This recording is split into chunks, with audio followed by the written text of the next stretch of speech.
All right. I am Julie. I'm one half of Two Pieced Out, the podcast. Me and my dear friend Chelsea are being very vulnerable, sharing our life, and giving you realistic steps that you can take to live a radical life, just like us. And so, because we're just so radical.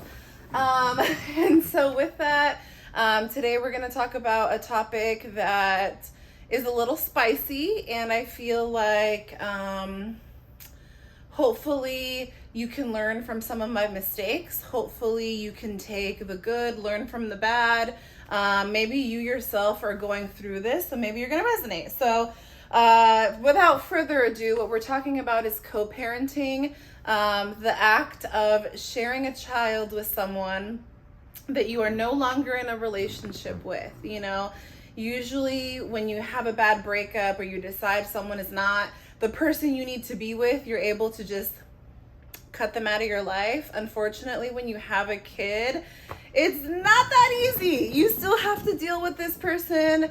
You know, the decisions that you make do have to take into account this whole other person. And if this person has a partner, a family, like their whole life also has to be taken into consideration. And so I am not the golden child or poster child for co-parenting.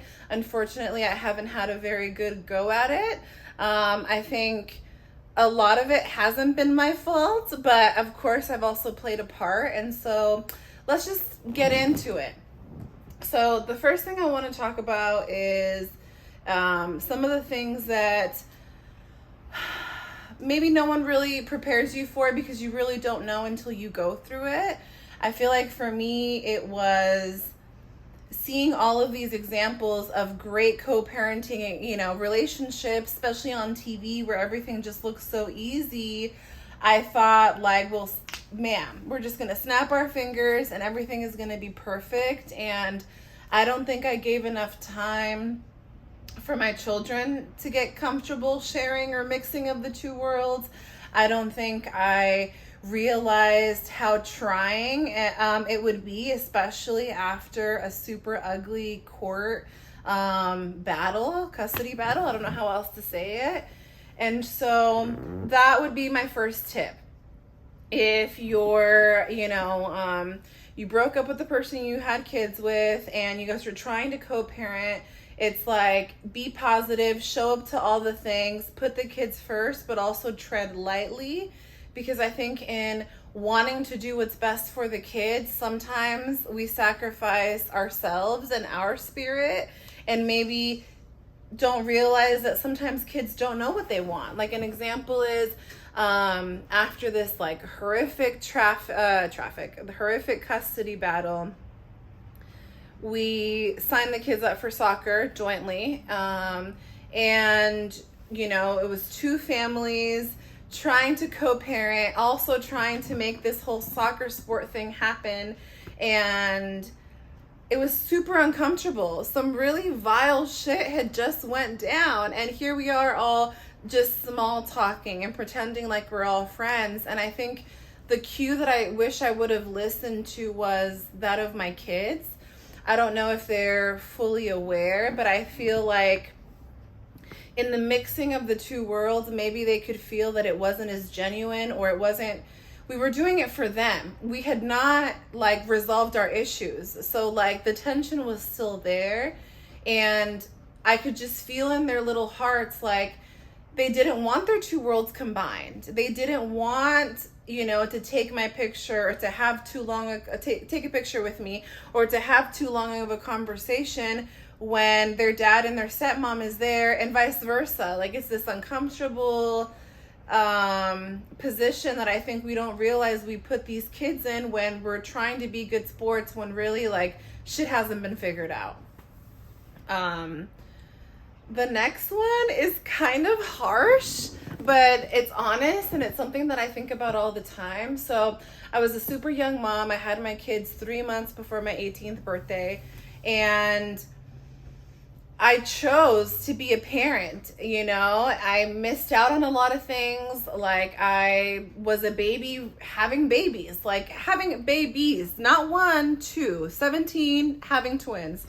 And I made a lot of sacrifices to put my kids first and to grow up way faster than I think anybody is like naturally meant to grow up. And with that, so like when me and their dad were together, I took on a lot of responsibilities when it came to the kids, and I feel like I was always trying to pressure him to be someone he didn't naturally want to be. Like, come play a part in these doctor's appointments, come play a part in all these, you know, things like dropping the kids off at daycare or taking them here, taking them there, him there, them there, them there. And I wish I wouldn't have pushed the issues so hard. And if I'm being honest, after we broke up, I pushed it even harder for good reasons, because I wanted their dad in their life. But I also felt like I didn't have these babies by myself. You know, like, if we're going to be co-parenting, let it be a co-parent where I can also tap out and have my break and have my peace, especially since I was a young mom. I mean, we were both young parents. And there would be visitation that was missed, or just like things like that I honestly, like, as cold-blooded as it is, I wish I would have let that shit go, because it's not my responsibility to mend, like, force this relationship with your children. Really, that's yours. I think, like, in that regret, my regret is also feeling like I was too nice. You know, to like paint a picture for you, we were 16, 15 when we met, kids in really troubled homes, upbringings, whatever. And it's like, we had these kids together. Maybe we both knew that we weren't going to be like the love of each other's lives. But it's like, I don't know, like, I always showed grace because I saw him as the father of my kids, not just some random dude. And so maybe from his perspective, he feels like he showed as much grace as he could.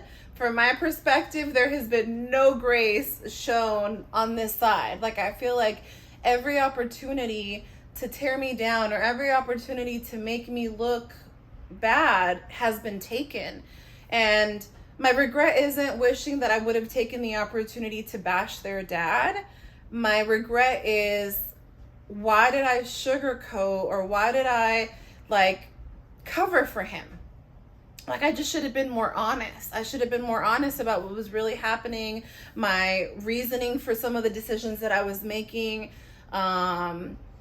I think, like I even kind of mentioned in the beginning, it's like I wanted all of us to get along. I wanted to put the kids first. I wanted us to do what was right. And in that, I wanted my kids to be happy when they saw me, excited even though we were in this transition. I wanted, you know, us to all make the best of it. And like, there is a toxicity that comes from being too positive all the time. Like, there has to be moments to grieve. There has to be moments to process. Kids are overwhelmed with feelings and emotions that they need to work through. And I really wish I would have given more time for that. And I think that in me not, you know, being as forthcoming as I could have, it really allowed for the narrative to be switched. Like, one of the big things, you know, that kind of started this whole thing was, again, you're co-parenting, you're sharing a child with someone that you decided you don't share the same views, you're not compatible with, and you're having to make all these decisions. And so my mom is not a good person and really struggles with mental health, and I had hit a point where her mental health wasn't just affecting me, because that was forgivable. It was affecting the kids. And that was so triggering, and something where, for anyone that's grown up with abusive parents, it's like you make all these promises to yourself of like, I'm never going to let this happen, or I'm never going to let my kids be treated in this way or that way or whatever it is. And so when I saw that energy try to, start to shift towards my kids, I decided enough was enough. I'm cutting this cord off. Because before then, I had maintained a relationship, out of el que dirán, what are people going to think? Out of this is my family member, out of they're helping me with the kids, out of they're my parents, like that toxic belief that parents can do no wrong. And I decided to cut that relationship, long story short. And I told their dad. I made sure that he was, aware of my why, the reasoning, whatever. He understood. It was one of those things, like, he knew who my mom was. We were kids when we got together. So, like, he knew. He literally knew. And long story short, one time I get a call from the school saying that some, mysterious lady keeps coming, like, at the pickup time and hanging around, like, talking to the kids before they get on the bus and, like, shit like that. And they were actually concerned she was going to try to kidnap them. I'd like to think that she wouldn't do that. I don't know. I'd like to think she wouldn't. And But I was wondering if you can walk this kid for free. I am in the middle of recording. I know, but can I play outside and can she walk this? You can play outside. You cannot walk Biscuit. Okay. This is the reality of being a parent, y'all. I just got interrupted to be asked if some random kid can walk my dog. No, I'm recording. I'm trying to follow my dreams. You saw that mom energy shift? Okay. Where were we? I'd like to think she wouldn't. Okay.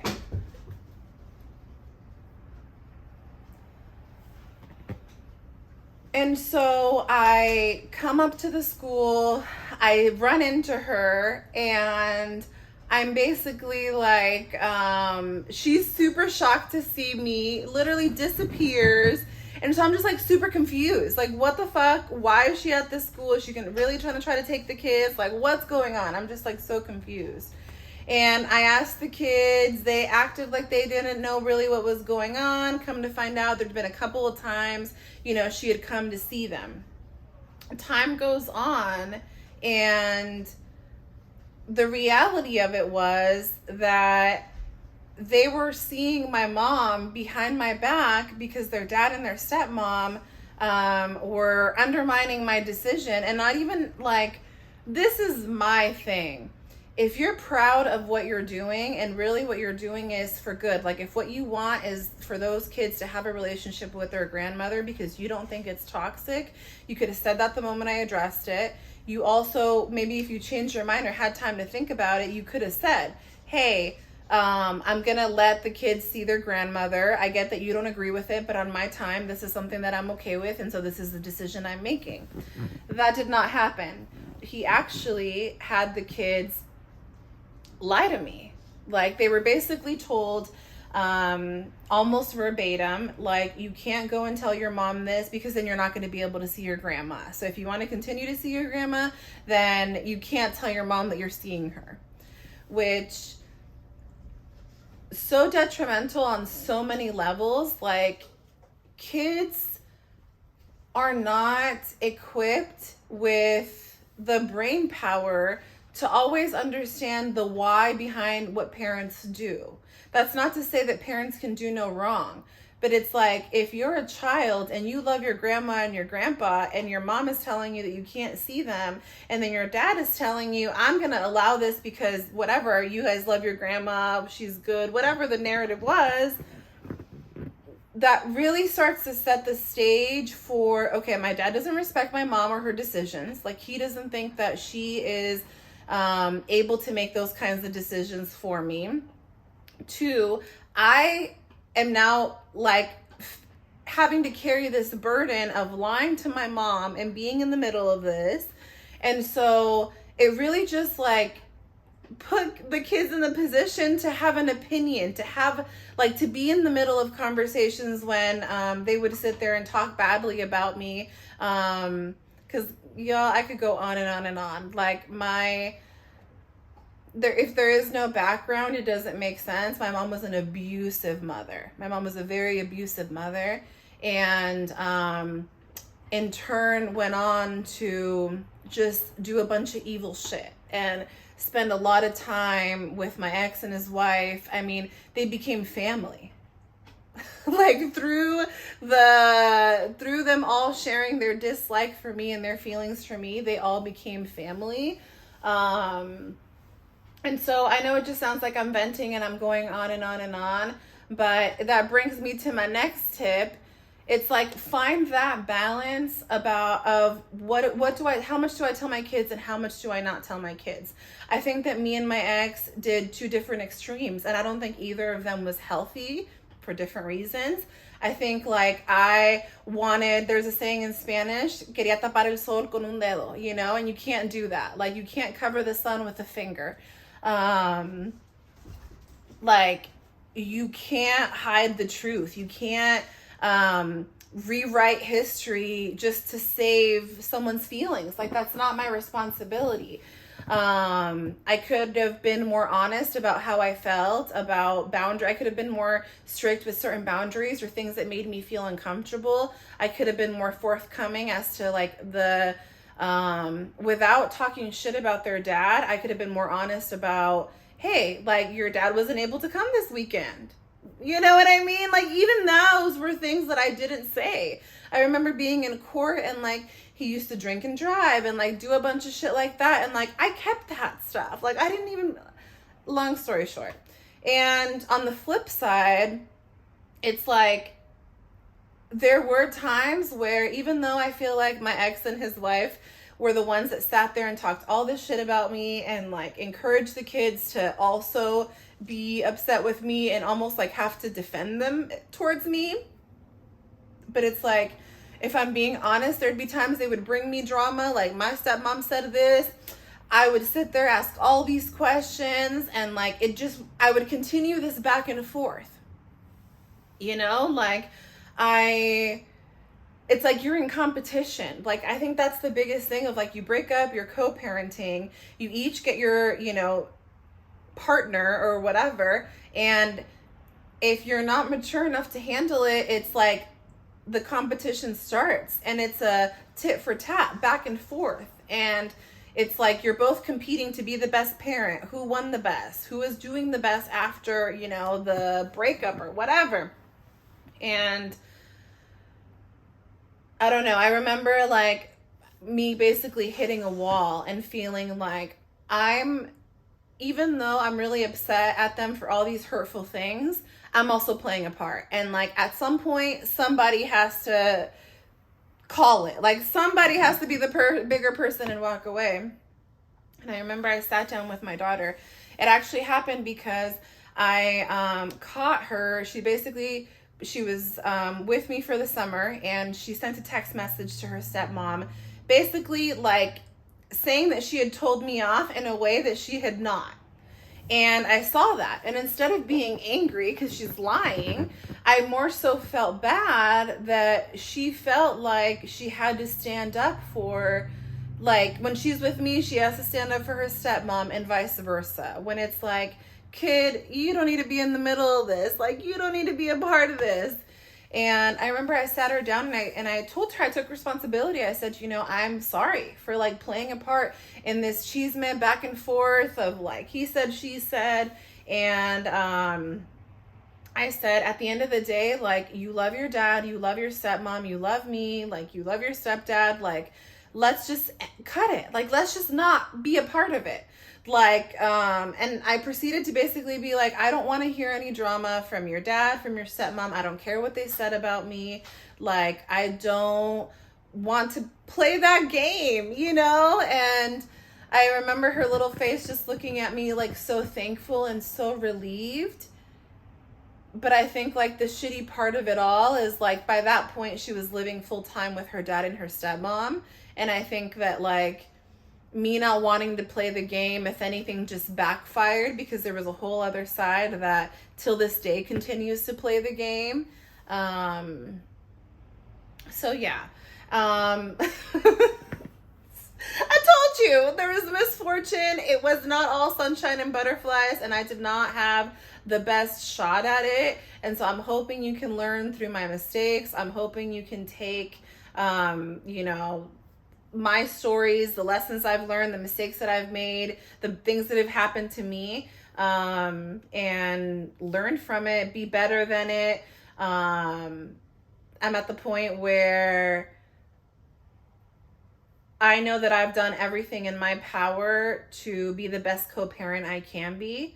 And my kids are 17 and a half, going on 18. I am exiting the co-parenting phase where I have given you all the grace. I have given you all the opportunity to be a good person, and you haven't been able to cut that cycle. And so I'm just very, very hopeful that once my kids get further away from that environment, that they can remember all the positive and not just cling to, I wouldn't even say the negative, the things that have been blown up and made to be bigger than they need to be.